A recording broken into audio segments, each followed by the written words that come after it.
So ఈ వీడియోలో మనము ప్రాక్టికల్గా ఫార్వర్డ్ రెఫ్ ఎట్లా ఇంప్లిమెంట్ చేస్తామని చూద్దాం. లాస్ట్ వీడియో అసలు ఫార్వర్డ్ రెఫ్ అంటే ఏంటి, 18 వర్షన్కి 19 వర్షన్కి ఉన్న డిఫరెన్సెస్ ఏంటి అని లాస్ట్ వీడియోలో చెప్పాను. సో మనం ఏం అచీవ్ చేయాలి అని అంటే, ఒక కాంపోనెంట్లో నుంచి ఇంకొక కాంపోనెంట్కి రెఫరెన్స్ని ఫార్వర్డ్ చేయడం. ఇక్కడ చూడండి, గుబ్బల తర్వాత ఎంటర్ కొట్టగానే ప్లేస్లోకి వచ్చాం. సో దాన్ని ప్రాక్టికల్గా ఇంప్లిమెంట్ చేయడానికి నేను ఇక్కడ ఒక అడ్రస్ కాంపోనెంట్ అనేది ఒకటి క్రియేట్ చేసుకున్నాను. సో దాంట్లో ఈ రకంగా ఉంది. So here okay, this is different. దీంట్లో ఏమేమైతే మేము చేసామో దాన్ని రిమూవ్ చేసేస్తున్నాను.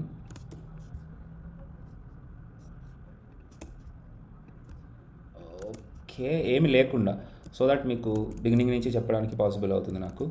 అట్లాగే ఇక్కడ ఇన్పుట్ బాక్స్లో ఏం చేశాను అనేది కూడా మీకు చూపిస్తాను. సో ప్రస్తుతానికైతే నా దగ్గర నా అప్లికేషన్ ఇట్లా ఉంది.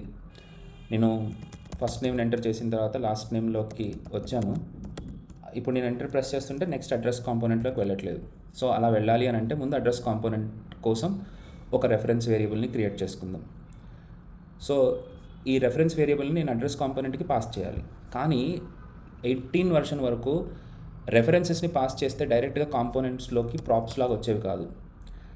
ఈ రెఫరెన్సెస్ అన్ని సపరేట్గా రెఫ్స్ లాగా రావాలి అని అంటే మనకి ఫార్వర్డ్ రెఫ్ అనేది ఉండాలి. సో నేను రియాక్ట్ డాట్ ఫార్వర్డ్ రెఫ్ అనే హయ్యర్ ఆర్డర్ కాంపోనెంట్ తోటి నేను ఎప్పుడైతే ర్యాప్ చేస్తానో, పేరెంట్ నుంచి మనం ఏదైనా రెఫరెన్సెస్ పంపిస్తే వాటిని సెకండ్ ఆర్గ్యుమెంట్గా ఆ రెఫరెన్స్ వేరియబుల్స్ని పెడుతుంది అనమాట. సో ఆ సెకండ్ ఆర్గ్యుమెంట్ని నేను ఇక్కడ ఈ ప్లేస్లో అప్లై చేస్తాను. ఇక్కడ చూడండి, REF is equal to REFS అని అన్నాను. అంటే ఏంటి, పేరెంట్ నుంచి వచ్చిన రెఫరెన్స్ నేను చైల్డ్కి పాస్ ఆన్ చేశాను.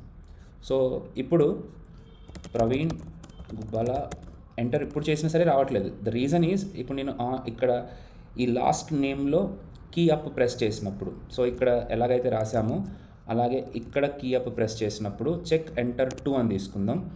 సో ఇక్కడ నుంచి REFSలోకి ఎంటర్ ప్రెస్ చేస్తే REF3కి మనం పాస్ ఆన్ అవుతాం అనమాట. ప్రవీణ్ గుబ్బల అన్న తర్వాత ఇక్కడ KPHP is here. So forward రెఫ్ని మనం హైయర్ ఆర్డర్ కాంపోనెంట్గా వాడుకుని ఈ రకంగా మనం ఇంప్లిమెంట్ చేయొచ్చు. మీరు తప్పకుండా లైక్ చేయండి, లైక్ చేసి మీరు సబ్స్క్రైబ్ చేయండి, షేర్ కూడా డెఫినెట్గా చేస్తూ ఉండండి. సో దట్ నాకు కూడా కొంచెం ఎంకరేజ్మెంట్గా ఉంటుంది.